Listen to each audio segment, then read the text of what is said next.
South Africa's best golfers with a disability descended upon the picturesque Ebotse links for the second event of the All Abilities Golf Tour, supported by Nomad's Calendar, the Ebotse Links Disabled Open.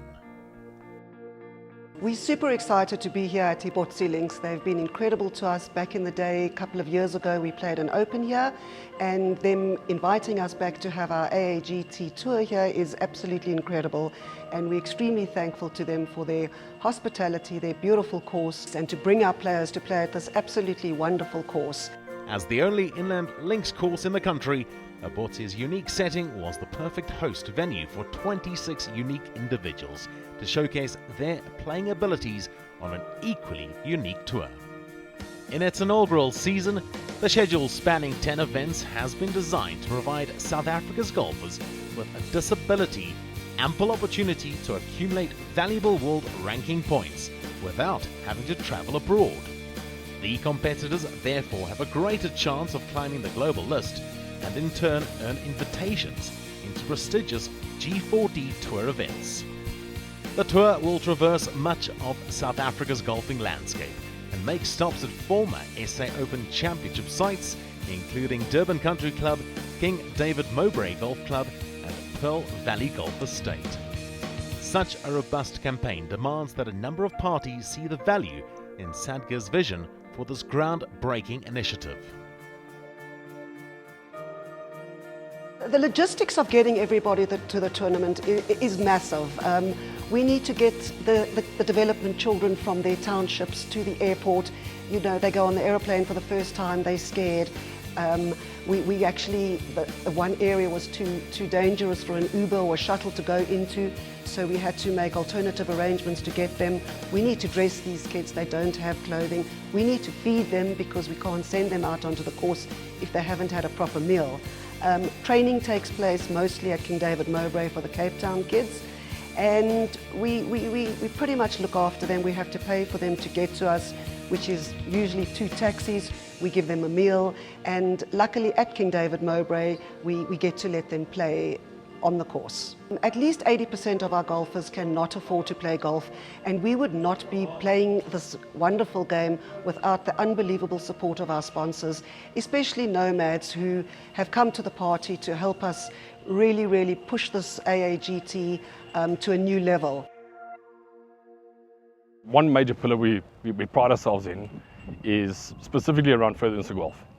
And that is helping out any other institution that requires assistance in terms of being able to have the ability to play golf. Now, from an all abilities perspective or disabled perspective, whether it be juniors, that's very core to what we do. So it's important for us to make sure we're involved in that way. Inclusivity is at the center of this vision, as underlined by the presence in the field of amputees, blind golfers, deaf golfers, a para-golfer, and players comprising the Léautré division, meaning others in French. We have various disabilities playing today. We have David Watts, who is one of our top he is our top golfer in South Africa. He has been on the G4D tour as well, which invites the top 10 in the world ranking to take part. Our development golfers are here as well. We've got 4 of them playing. They have been working extremely hard under the guidance of Lisa Marie Prinsloo, our coach, as well as Charles Williams, who is also a coach. And the results that they've shown today have been absolutely incredible. If we didn't have these tournaments, the only way they would be able to get them was to travel abroad, which really none of our golfers can afford. This game levels everybody. It's not about your career here or where you're standing in life. We're a golfer and we're disabled golf, and the camaraderie that comes through is incredible. SADG's dedication to promoting an inclusive environment is admirable. People from all walks of life who have a permanent physical or sensory disability are able to apply for membership after undergoing rigorous medical classification assessments. SADG's development structure, the First Swing program, has unearthed some tremendous talent over the years. One of the program's great success stories is deaf golfer Charles Williams, who represented South Africa at the Deaf Olympics in 2022. Since graduating from the program, Williams has begun studying towards his PGA of South Africa degree, which makes him the ideal person to nurture the talent coming through the ranks. Williams and a PGA professional, Lisa Marie Prinsloo, did fine work in getting the golfers ready for the challenge of Ebotse. Terrific golf was played by the quartet who teed it up. For the golfers of the FSP, simply playing golf is a great bonus, upon playing golf at all. Sadgar's philosophy is about brightening the future of FSP golfers by arming them with great life skills the game teaches, while time practicing and playing represents a welcome escape from the impoverished environments in which they live. Whether one's disability is congenital or by way of accident or illness, Sadgar is synonymous with acceptance and a new lease on life. Just ask Chris Else.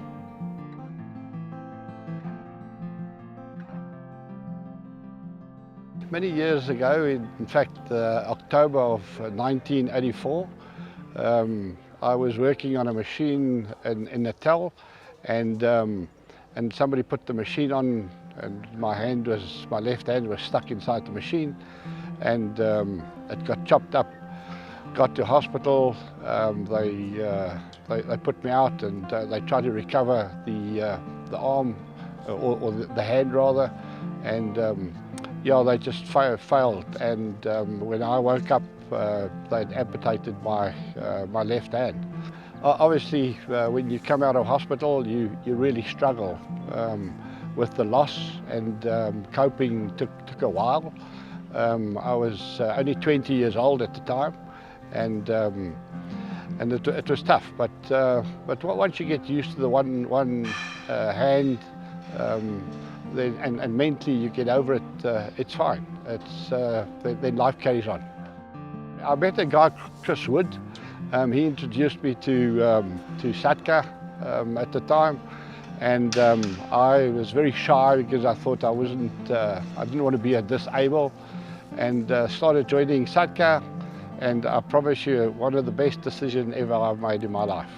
Joining this team of guys, and Lily and the team, they just did wonders. And the way they treat you, and just the geest and the camaraderie between the players is incredible. It's something I'd like to continue until I can't play anymore. The Ebotse Links Disabled Open produced 2 runaway victors, while the other 2 divisions went down to the wire. Deaf medal golfer Williams' gritty performance set a fine example for his FSP golfers and showed them what may be in their own futures as he rebounded from a first round 91 superbly, carding a final round 79 to run out a 21-stroke victory over Mark McConaughey. Winning, and winning big, has also become a habit for physically disabled Stableford golfer Roux Steenkamp. The arm amputee played 2 steady rounds of golf, following an opening round of 37 points, with a further 36 in the final round, en route to an imperious 12-point triumph over blind golfer Ernst Conradi. The head-to-head contest, which unfolded between Aiden Asia and Kyle Goliath in the deaf Stableford, illustrated that the day when the pair compete against Coach Williams in the deaf medal may be fast approaching. Asia threw down the gauntlet with 38 round 1 points, while Goliath turned in 36 points to set up an intriguing final round.